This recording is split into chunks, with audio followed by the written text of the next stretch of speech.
Hello music fans, you're watching Death by Unicorn, where we talk about metal, rock, and prog music, and this is New Music's Alive in 2025. I'm going to talk about 5 albums that came out on June 13th, 2025, and give my quick first impressions of them.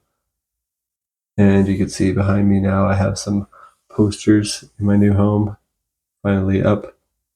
Just got a few up today. I have more that maybe I'll put up later, but wanted the nice the old school legends up behind me. Got the Beatles and Pink Floyd over there.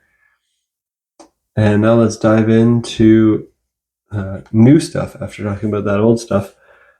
And I'll talk about them in my order of preference, starting with Byzantine and their album Harbingers.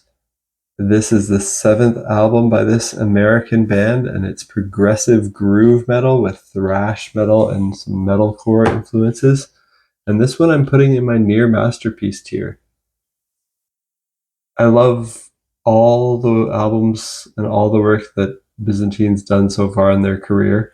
If you're a fan of Lamb of God, imagine that, but imagine if Lamb of God had more progressive rock influences to their sound. And that's kind of their sound here. And this keeps up the amazing quality from this band. It's on the same level as their last 3 in a row, which I've thought have all been near masterpieces. Even their 2 albums before that were excellent, and their debut was also very good, but it just had a bit rougher production. This one, Harbingers, is masterfully written, performed, and produced. Progressive groove metal. It makes this band the kings of that particular subgenre in my mind, even though they're not as popular as they should be. I was on the fence initially between putting this in my excellent tier and near masterpiece, but every time I listen to it, it gets better. So near masterpiece it is. Definitely one to check out if you're interested in the progressive groove metal sound.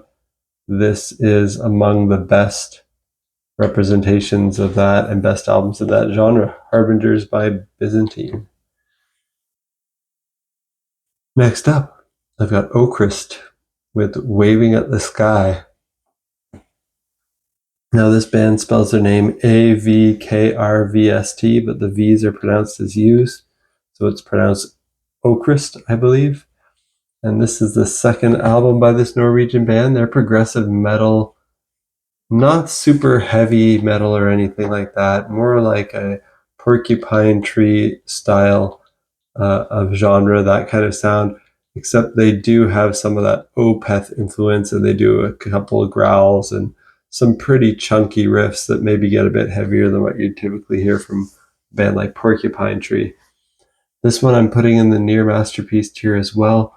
I love their debut album, which I also thought was a near masterpiece and was in my top 30 albums of 2023.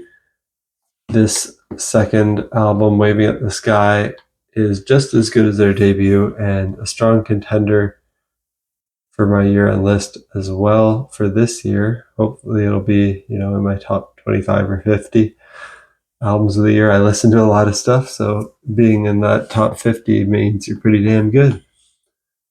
And if you're a fan of Opeth and Porcupine Tree, you definitely need to check out Okrist. One of the singles I heard ahead of the release was called The Malevolent. That features Ross Jennings of Haken on guest vocals. He does a great job. So also check this out if you're a fan of Haken.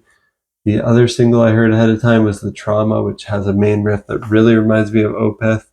It's currently my favorite track on the album. This album is a concept album, and it's a prequel to the story from their debut album.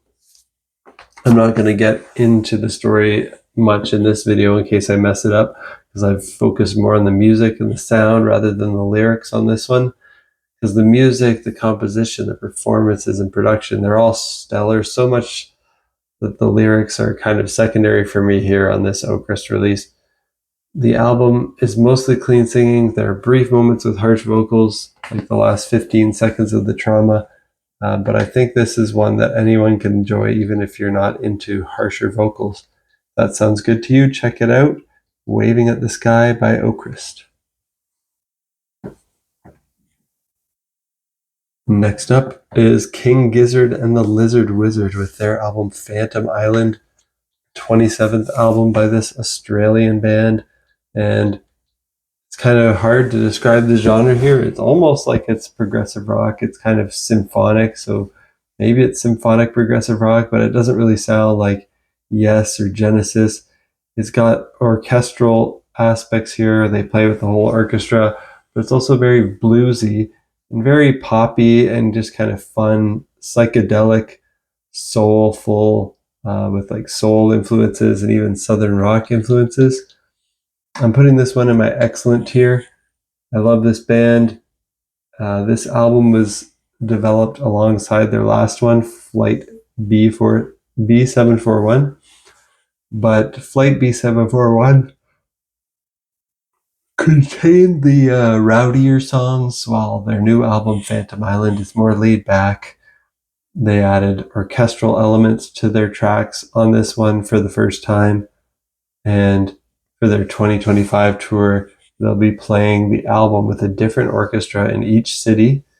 So it's great to hear King Giz with an orchestra here. I'm glad to hear this band always trying something new with each album.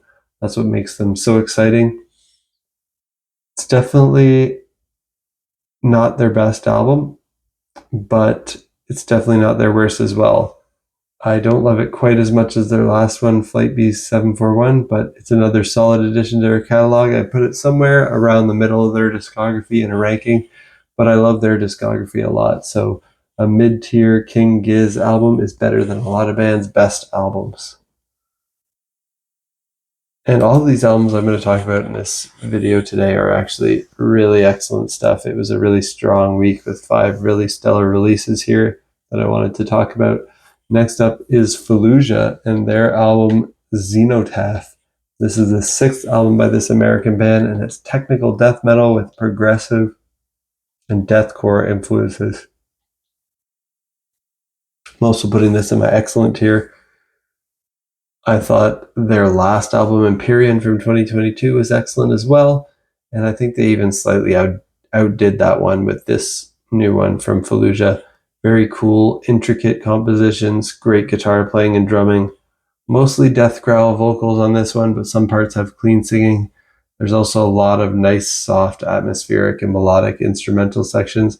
So it's not just fast, chaotic death metal the whole time. If you're a fan of The Faceless, I think you'll like this. It's Fallujah with their album Xenotaph. And last but not least, another amazing one is Moonletters, that's the artist, and This Dark Earth is the album title. It's the 3rd album by this American band, and it's, I guess, symphonic progressive rock with hard rock and psychedelic rock influences. I'm putting this in my excellent tier as well. Never listened to an album by Moonletters before, but I enjoyed this single from this album that I heard ahead of time, which was In the Catacombs. The whole album's excellent. Silver Dream is currently my favorite track. It has a moment around the 5-minute mark that's a nice surprise when it goes almost into a mariachi band sound with horns and lots of energy. But every track on here is excellent. I love the instrumentals. They're amazing. They tempted me to put this in my near masterpiece tier. A lot of the playing on here from all the instrumentalists is very exciting and really fun to listen to, and very, technically impressive. And the creativity of the compositions is great as well. And the uniqueness of their sound, they kind of have a sound of their own. They don't really sound like they're ripping off any particular influence too well, and they do a lot of different things. They have some nice variety.